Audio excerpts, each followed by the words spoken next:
Welcome. In this video I will show you what to do if your Honor 600 keeps disconnecting from the Wi-Fi.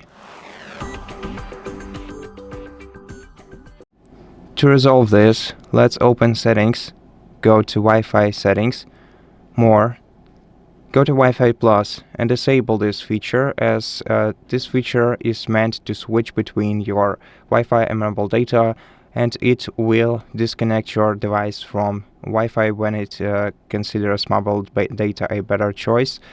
And also try switching to 2.4 GHz networks, as they will ensure you better coverage. So if you are experiencing some instability while being connected to the 5 GHz network, use 2.4 instead.